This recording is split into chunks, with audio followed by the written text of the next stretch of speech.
पाठ राखीण. लेखक पराग दामले. अभिवाचन अनुराधा कर्वे.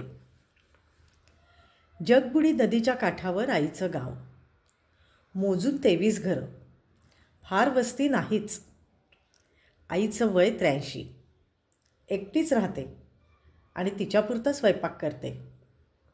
एखादी भाजी तीही नावाला. आमटी भात, कुळीथ पिठलं भात, अगदी कंटाळा आला तर ताकभात. लेक येणार असेल तर मात्र पोळी आणि साग्रसंगीत भाजी, काळ्या वाटाण्याची उसळ, कोबी खोबरं घालून. आईचं घर आतल्या रस्त्याला. त्याच गावात मुलीचं घर जेमतेम 200 मीटर अंतर. घर जवळ असलं तरी लेकीचं सारखं सारखं जाणं होत नसे. तिचं कुटुंब तसं मोठं, त्यामुळे तिची कामं दिवसभर सुरू असायची. कामं करणं आणि करवून घेणं अव्याहत सुरू.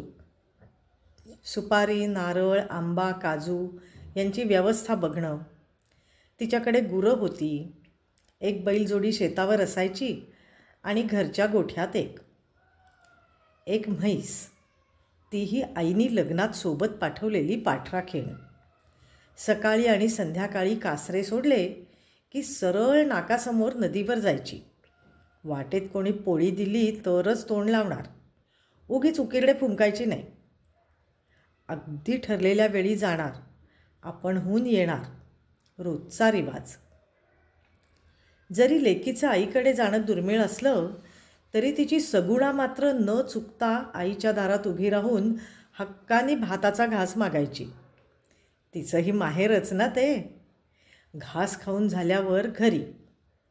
लेकीला तिच्या गळ्यातल्या घंटेचा आवाज यायचा आणि म्हणायची, आलीस का ग? बरी आहे ना ग आई? पुन्हा एकदा मान डोलावून घंटेचा आवाज यायचा. बरं केलंस हो तू चौकशी केलीस ते. असे ठरलेले डायलॉग असायचे. रिवाज सुरू होता. गावात देवीचा उत्सव होता. लेकीला पहाटे लवकर उठून नैवेद्यासाठी सोवळ्याचा स्वयंपाक करायचा होता. त्यासाठी आदल्या दिवशीपासून तयारी सुरू होती. भाज्या निवडायच्या होत्या, कोयरी चिरायची होती, त्याची आमसूल गुळातली भाजी. 1760 गोष्टी. दुपारी नैवेद्य दाखवून प्रसादाचं वाटप झालं. धावपळीत लेकीच्या पायाचे तुकडे पडले होते. सगुणा नेहमीप्रमाणे संध्याकाळी नदीवर गेली. आज तिला आल्यावर कोयरीची पाठ मिळणार होती.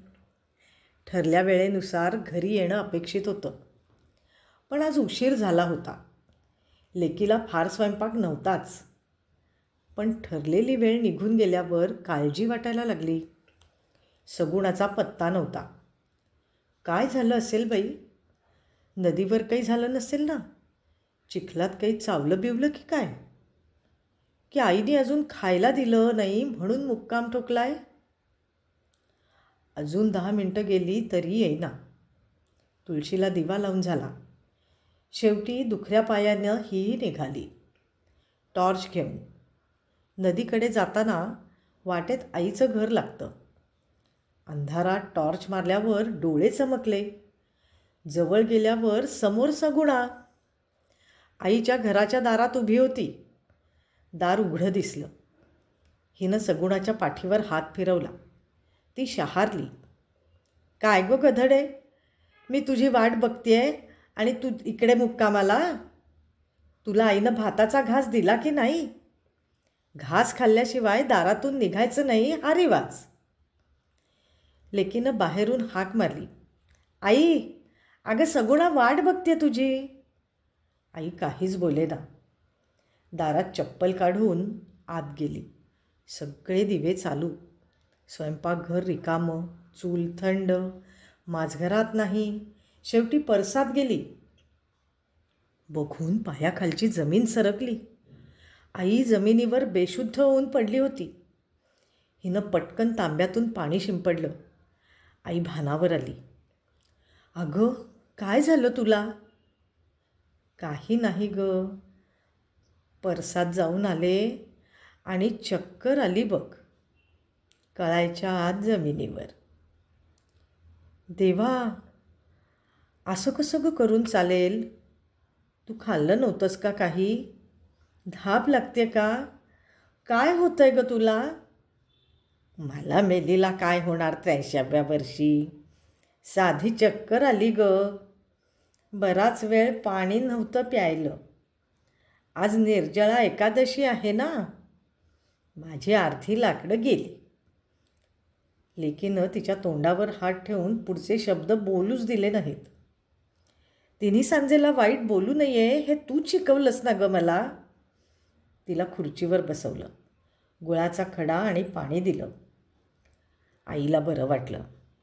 आई म्हणाली, हे सगळं ठीक आहे, पण तू का आलीस? लेकीनं कपाळावर हात मारला. सगुणा घरी आली नाही. तुझ्या दारात घास घ्यायची वाट बघत उभी आहे. तू नाहीस, ती इथेच ठिया देऊन उभी. ती घरी आली नाही ना म्हणून बघायला आले.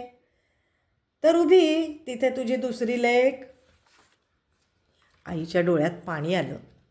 हातात घास घेऊन दोघी बाहेर आल्या. घास भरवला. सगुणाला चक्क मिठी मारली. तू थांबलीस म्हणून माझी लेक आली बघ, आणि मीही वाचले हो. सगुणाने गळेतल्या घंटेचा आवाज केला.